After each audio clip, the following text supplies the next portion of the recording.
Guys, আজকে আমার মামাতো বোন এসছে, আর এটা হলো আমার মামাতো বোনের ব্যাগ। এত বড় ব্যাগটা অর্ধেকটা ফাঁকাই রয়েছে। তো চলো এটার ভিতরে কি আছে দেখা যাক।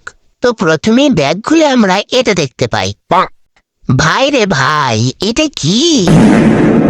এটা হলো কসমেটিক রাখা বক্স ভাবা যায়। আমি তো বাপের জন্মে এরকম বক্স দেখিনি।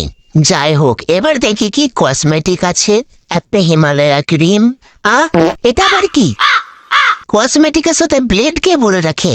তারপর আমি একটা পেলাম ক্লিপ, একটা আইশ্যাডো প্যালেট, বেনি করা অনেকগুলো গার্ডার যেটা মশলার কৌটোর ভিতরে ভরা ছিল।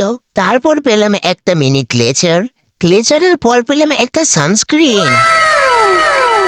এদিকে একটা টিপের কৌটো যেটাতে টিপ ছিলই না। তারপর আবার একটা ক্লেচার। আর এটা মনে হয় ওর ছোট বোনের ও নিয়ে চলে এসছে। আবার একটা ফাউন্ডেশন। ফাউন্ডেশনটা কিন্তু বিশাল বড়। এই ডেস লাইট আবার করতে গেলো, হাই আল্লাহ! কসমেটিকের সাথে ডেস লাইট কে ভরে রাখে? আমি জানতে চাই কসমেটিকের সাথে ডেস লাইটের কি কাজ, মানে ওটা কি কোনো মেকআপের কাজে লাগে? যাই হোক, আবার একটা পেয়ে গেলাম লিপস্টিক। আবার একটা পেয়ে গেলাম ক্লেচার।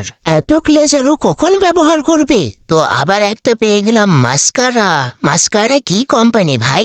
এতই পুরোনো মাস্কারা যে কোম্পানিটাই বোঝা যাচ্ছে না। যাই হোক, ভিডিওটার পার্ট 2 দেখতে চাইলে আমার সাথে থাকবে।